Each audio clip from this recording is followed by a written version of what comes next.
Welcome aboard Just Jets with your captain, Matt O'Leary. Buckle up and enjoy the ride.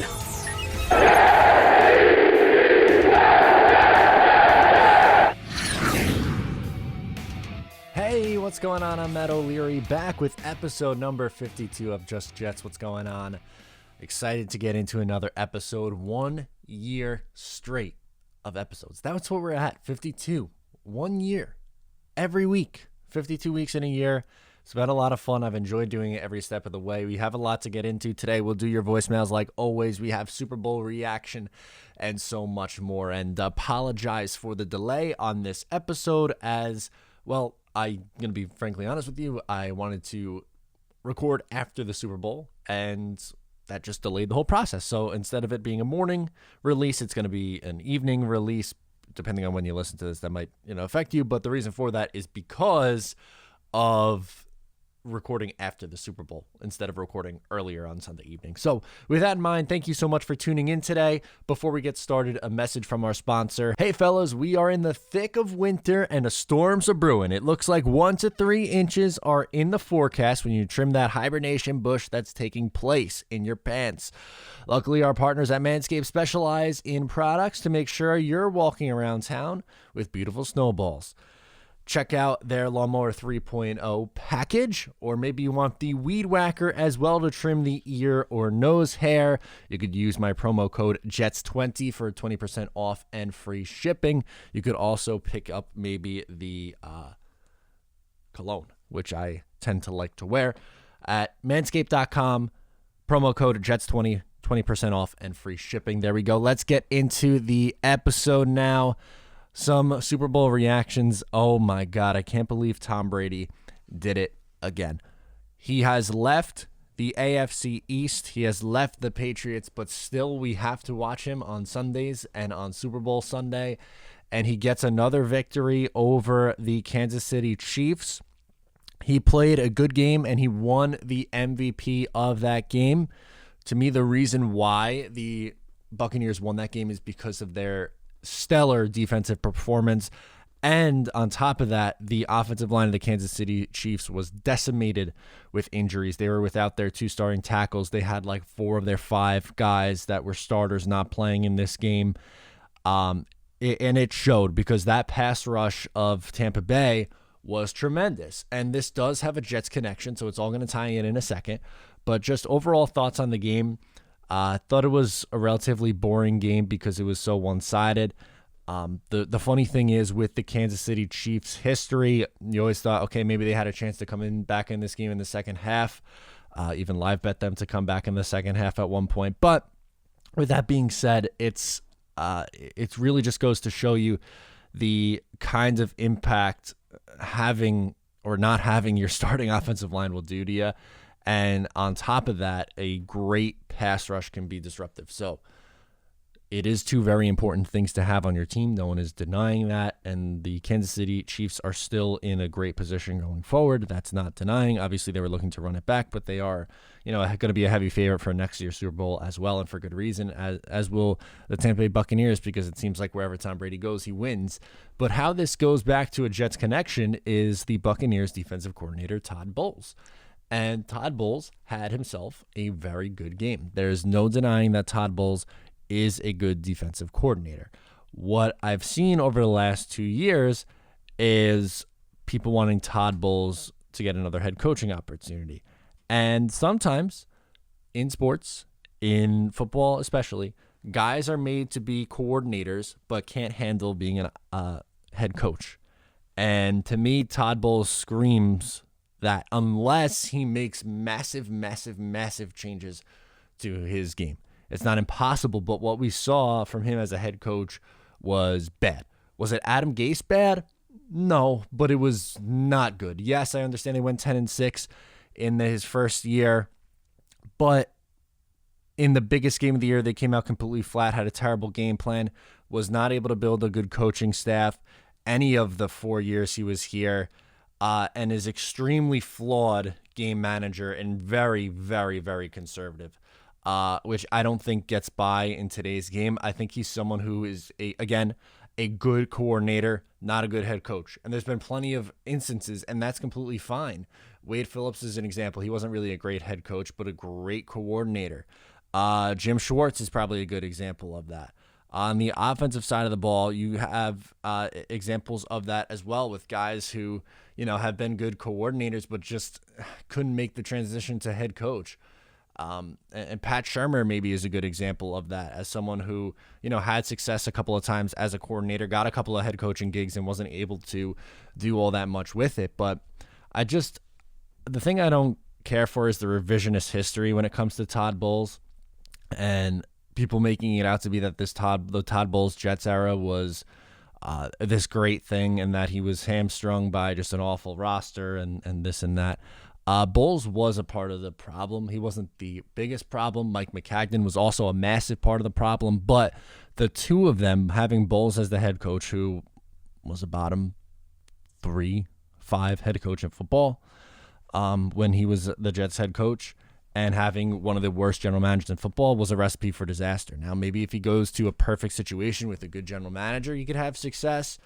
There are so many other intriguing candidates that I would choose over Todd Bowles after what we saw. And it was a big sample size. It's not like he got a 1 or a 2 year run at the Jets job. He was there for 4 years and wasn't able to ever adjust and was too overly loyal to his staff too, which is a flaw in a lot of guys.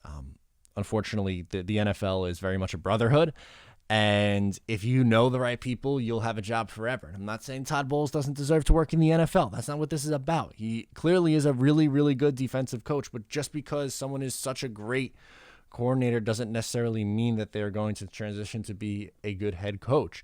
And especially if we saw them in a prolonged opportunity like Todd Bowles with the Jets, it was 4-year run. He was here in 15, 16, 17, and 18. He had 4 years, a ton of different opportunities, different quarterbacks. You had Fitzpatrick. You had Darnold for a year. You had McCown for a year mixed in there as well. It was a perfect situation. No, absolutely not. Again, his general manager was really bad, but how many times did his team not show up to play? It seemed like it happened a bunch, especially in prime time. And on top of that, the in-game decisions to punt down double-digit points in the second half, the inability or the unwillingness to go for it on 4th down. He's a very even-keeled kind of guy, and maybe that's just something that's not really what I look for in a coach. I really think he is an excellent coordinator, but I don't think I would bet on him being a good head coach in this league again. That's just my take, and I don't like the revisionist history that his Jets, that he was not the issue with this Jets team in 2015 to 2018. No, Jets fans were rightfully frustrated with this guy and wanted him gone a lot earlier than when he was fired at the end of 2018. So that's that. That's just basically my thoughts on the Super Bowl and the Todd Bowles revisionist history, which gets me a little bit, guys. Like it rubs me the wrong way. So let's get into the voicemails. First one, Max in Pennsylvania is on the line. Hello, this is Max from Lehigh Valley, PA, and I'm originally from Brooklyn. But I want to know, ever since Keyshawn, why the Jets refuse to get a top-flight receiver. When we do that, it scares defensive coordinators and keeps them up late at night. When are we going to get off Randy Moss? When are we going to get our T.O.? I think we do not chase up Jamar Chase or Devin. We need to get one of those two guys that make a difference on an offense. What do you think about that? Thank you. So I don't know if I want to draft a wide receiver that early unless the Jets are trading back, and I don't know. That's not my preferred plan to stick with Sam Darnold and trade back for a wide receiver. I definitely think that this team should be aggressive in free agency with a wide receiver. I think Denzel Mims could be a very, very good wide receiver in this league. Is it going to be Randy Moss? I don't know if that's necessarily fair. It's definitely a position that the Jets need to get better at. There's no denying that. This roster needs more talent. They have some good players. They need some great ones. So spending the money on Allen Robinson might not be the worst idea, or paying Chris Godwin or getting Kenny Golladay in here would be a really big help and make, like you said, defensive coordinator stay up late at night. Right now, who's that guy? Do the Jets have that guy? We'll see. Maybe LaFleur will be the one to get the most out of those guys. That would certainly be something. So thank you, Max, for checking in. Let's go to Travis in Ohio. He's got some thoughts. Let's hear from Travis. Hey, Matt. Hey, yo. Travis from Ohio. Hey, buddy. If we get Deshaun Watson, like, I'll go out and buy his bobbleheads and his jerseys. Good. I will be the biggest fan for him ever. If we go a different route, though, say we draft Kyle Wilson at second pick, and we go with him, and we subscribe to Colin Cowherd's theory of quarterbacks from smaller schools that don't have pro wide receivers like Mac Jones does at Alabama, which is ridiculous, and pro line and you know, first rounders or second rounders at every position every year. Like, I believe there's some truth in that theory, because look at all the small school quarterbacks that are surviving and the big school quarterbacks that aren't. Now, Deshaun breaks that mold because he comes from Clemson, but there might be more value in going that route, and we don't have to give up as much. Now, like I said, I will buy the jerseys, bobbleheads, the McFarlane figures if they still make them. I don't think they still make those, my man. Deshaun, but anyway, that's the route I would rather go, cheaper, and we get to keep everything. But I don't know. We're in a nice position for once, which is nice, because usually we just suck balls and don't have an adult running the team like Joe Douglas and Robert Saleh. So anyway, what's your opinion on that? And love you. Stay healthy. Bye. Thank you, Travis. You cracked me up, my man. That was really funny. That gets me every time. Okay, I think the good thing about the Jets in 2021 is that they have a bunch of really good options that they can go with. They could trade for a top 5 quarterback. Like, how often does that become available? They could draft one of 2 really good draft prospects in Justin Fields or Zach Wilson. That is an exciting opportunity. And maybe in a perfect situation, maybe you can sell me on bringing back Sam Darnold and him figuring it out. It's not my preferred plan, but it's not the absolute worst thing in the world because of the coaching staff that they brought in here to work with him. So the benefit is they have so many different avenues they can go, and we finally have people that we trust, which is something as Jets fans we haven't had in a really long time. Something that I talked about earlier. It's not like we were trusting Todd Bowles and Mike McCagnon. Like, that was not a great duo. But now Robert Saleh, Joe Douglas, that's a lot better. I like that a lot. So thank you, Travis, for checking in. We're going to get to Matt calling from New Jersey. He's got some takes that he wants to sound off on as well. Hey, this is Matt Mayer calling in from New Jersey. I got a couple of questions that I think could be valid on your show. First of all, I was thinking about what we would really trade for Deshaun, and honestly, what we'll do in the draft. I mean, should we even take Zach Wilson? Maybe trade down to 5. Draft a tackle or wide receiver. Maybe we could go Devontae Smith if he's not taken. Also, maybe if we don't go through and we actually look to trade Darnold, what do you think like his value will be? and where we could use that pick. Also, I was wondering how Salah's going to run this defense, who he's going to sign back. Is he going to sign Brian Poole again? Is he going to pick up, or are we going to pick up somebody in free agency? Are we going to pursue Keanu Neal? That's been a bunch of rumors. Are we going to sign Justin Simmons, free safety? Brandon Kirsch. I don't know how you say Sheriff. that. The lineman from Washington, will you sign him? And how do you feel about receivers? I mean, Denzel Mims, I think he's going to be a stud. We're really set with Jameson Crowder. He's looking really good. But if we don't go for a receiver in the draft in the first round, what should we do? Should we sign Curtis Samuel? I think he'd be great.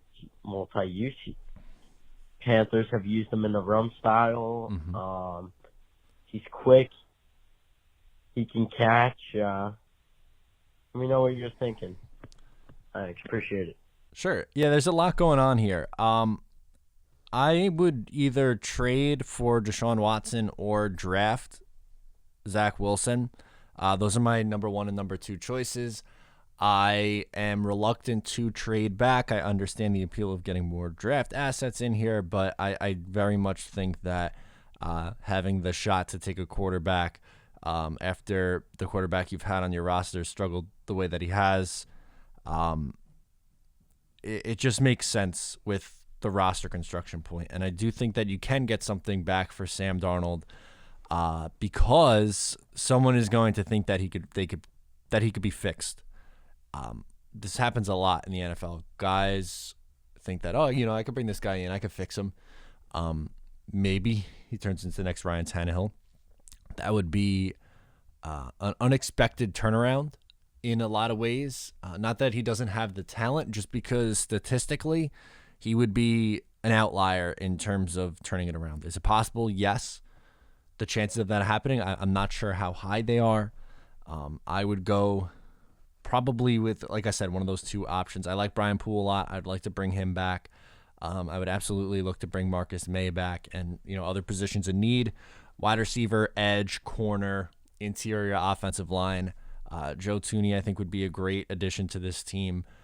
So I definitely think that, Douglas is going to have to be aggressive here in free agency, and he'll get a chance to spend a little bit more due to the fact that he has a lot more cap space this year. Which is going to be an exciting thing to watch him operate a free agency with the ability to spend. So thank you for checking in on that. Next up, let's go to Jay on Long Island. He wants to talk that was a tongue twister. He wants to talk, there we go, some Deshaun Watson. Yeah, hi, Matt. This is Jay from Long Island. I'd like to ask you a very simple question. Sure. With all the rumors and the gossip and everything going on with Deshaun Watson, is it really worth it to try to go after him and give him the second-round pick, or stay with Donald and see if we can see with new coaching and if we can save Sam Darnold, because I think Sam Darnold can be a very good quarterback. Can you please let me know, because Sure. I really think if you get Watson, do you have the supporting cast around him to really show his potential? That's what I'm worried about, that they don't have the personnel for him. Okay, thank you. Sure. Deshaun Watson's 2 years older than Sam Darnold and a top 5 quarterback in the NFL. Sam Darnold right now is playing like the 30 to 35th best quarterback in the NFL. The Jets, even if they gave up, let's call it 3 first-round picks, let's say both this year and 1 next year, would still have, and let's say you trade Sam Darnold for a second, for this year, you would have 2 seconds, 2 thirds, a 4th, 2 fifths, a 6th, still a 1st next year, a 2nd, a 3rd, a 4th. They still have a lot of high-powered or swings at prospects that you can get in here. they have to do a better job of drafting in the mid rounds. That's how you build out your roster, and the Jets have whiffed on that for a really long time. And if you trust Joe Douglas, then yeah, I absolutely think you can be successful with Deshaun Watson.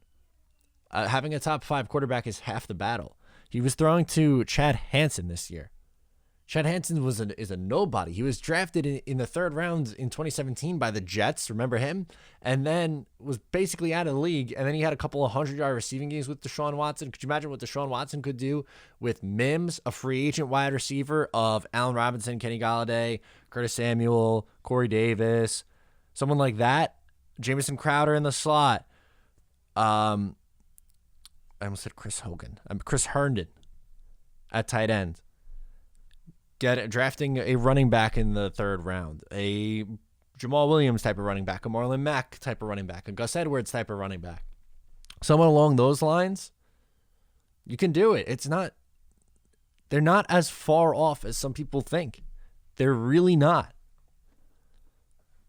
And they would instantly go, even from, let's make 0 changes to this roster. You switch out, if Deshaun Watson is on the 2020 Jets, what is their record? Are they 2-14?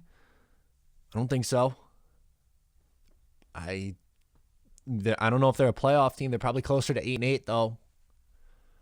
And with this new coaching staff, with Robert Saleh, with another Joe Douglas draft class, with another $70, $80, $90 million in free agency that you could spend in cap space, it's possible. It absolutely is possible. I don't think we should overthink this one. Next up is Tommy in New Jersey, wants to talk Deontay Brown. What's good, man? It's Tommy from New Jersey. And I was just wondering, what you think about Deontay Brown, the guard out of Alabama. I think the kid's a unit. He's comparable in size to Mekhi Becton. And Mekhi Becton's a dog. And I was just thinking, if we picked them up in the draft, having Mekhi and Deontay Brown right next to each other on the left side of the line, I feel like that'd be ridiculous. But I just want to know what you think about him. If we have a chance to get him, should we get him? If you got pros and cons or whatever. And I love the show. Keep doing what you're doing. Peace out. Be safe. Go Jets. Thank you. Really appreciate that. Deontay Brown is someone that I think can be in play in either the 2nd or the 3rd round. To me, he's a plug-and-play guard. I think I would like to put him on the right side and sign a Joe Thuney or Brandon Sheriff and put them in next to Mekhi Becton. I think that would be the direction that I would go, have the veteran with the 2nd-year guy and have the rookie in between a couple of veterans in Fant and McGovern. That would be my play. I don't hate the idea of putting Deontay Brown next to Mekhi Becton. I think that could be a cool dynamic duo that can grow for years to come. I think I would just prefer to put a veteran in that spot instead of having 2 really young guys right there and maybe spread it across the offensive line. But I like the player a lot. I think he's going to be good. Like I said, I think he's someone who could start from day 1. So you grab him in round 2, round 3, you're in great shape. And he's playing from day 1. I truly believe that. So thank you so much for checking in. Let's go to Frank in Long Island, who has a trade scenario for us. Let's hear from Frank. Hey, Matt, this is Frank from Long Island. Listen, you've had some really great content. I've been following you for recently, and it's really great. Thank you. I have a trade scenario for you with the New Orleans Saints. Would you trade the 23rd pick and Sam Darnold for the 28th pick and Marcus Latimer and maybe another later pick? Thanks again for the great content and hope to hear from you. Thanks, man. Bye. Yes, I would do that. I think Lattimore, I would be willing to move back if I can get a starting caliber cornerback and another pick. I would do it, yes. I would move back to 5 spots. I think even if you're just doing Darnold for Lattimore straight up, you could do something similar to that. They're in a similar boat. I think they were drafted in the same year, so they should be in the first round, mind you. So they should be around the same point contract-wise. The Saints are in cap hell. So I know they've talked up Jameis Winston a lot. They really, for some reason, really love running Taysom Hill. I don't know why, but they continue to love to run him out there. So I don't know how much of a fit they are. The more I hear Sean Payton talk, the less and less confident I am of the Saints being in contention. I think it'd be a great landing spot for Sam. I think adding a Lattimore would be great for this team. I'd be willing to move back to 5 spots if I'm getting another mid-round pick, let's say. Sure, I would do that in a second. I think that makes a lot of sense for both sides, Frank. I like the logic there. My friend. Last one. Quick one today. Ben from New Jersey. Let's get into it with Deshaun Watson. What's up, Matt? It's Ben from Jersey. So I know this is starting to be a stale topic, but it seems with the new reports today about Deshaun Watson, it's something to talk about for this next podcast. So sure. A report came out today, actually last night, that Ralph Vacchiano of SNY said Deshaun Watson wants to be anywhere but Houston. And a report that came out also last night was that Watson would welcome a trade to the Jets, which doesn't mean we're his number one, but it means he won't veto a trade to us. Right. And if it's true that he wants to be anywhere but Houston, that means Houston can just go with the best offer that they feel like will benefit their team the best. They won't have to go off of Deshaun's preference. Right. So I'm just thinking to myself, how stupid do the Texans have to be to take a offer that doesn't have a pick in the top 5? It makes no sense, right? I would agree. I mean, if they're trading a franchise quarterback, the common sense is that they want a franchise quarterback to come in this draft. Now, they could take, say, pick 8 from Carolina or pick 9 from Denver. And realistically, the best quarterback that's going to be there is Trey Lance. And Trey Lance is a very polarizing prospect. I think he can be really good, but I don't think Houston would want to have someone sit behind another quarterback for them to develop. I think they want a rookie to come in right away and start. So, and it only makes sense to really trade with the Jets or the Dolphins. That point's come up a lot because obviously the Jets have the 2nd pick, the Dolphins have the 3rd, and they get their choice of Justin Fields or Zach Wilson with one of those picks. Both of them are ready to start on day 1. Us and the Dolphins obviously can give the best offer to the Texans. Just depends on who's willing to give up more. Yep. I just hope that it's us. I hope that Joe Douglas realizes that if we don't trade for him, he's probably going to go to Miami, and that's really going to set us back a lot. I hope Douglas makes the right decision. Let me know what you think about the new news that came out. And as always, go Jets.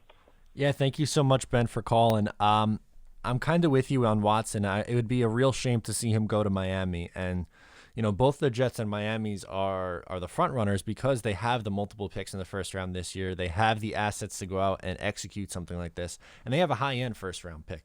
One of them is thanks to the Texans trading trading for Laramie Tunsil and giving up a first-round pick in the process that the Dolphins had this year. I think you're pretty spot on in saying that they're their favorite. Those two teams are the favorites, rather. And I agree that they're going to look for their own quarterback. I don't think they're going to want to take on either Tua Tagovailoa or Sam Darnold. I think they would be looking for someone in either Justin Fields or Zach Wilson. I would think Fields, but I could be wrong. They could go for Zach Wilson for all we know. And I agree. Trey Lance, I think, is someone who needs to sit for a little bit before they're able to start him. So I would think that if it were the Jets, it would be 2, 23, a first-round pick next year, and maybe something else on top of that. I don't know.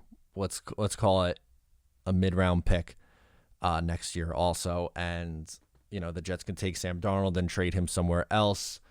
Maybe they get a first. That would be splendid. Maybe they get a second. I'd be okay with that. If it's a third, I guess you live with it because at this point you're not having Sam Darnold and Deshaun Watson on the roster.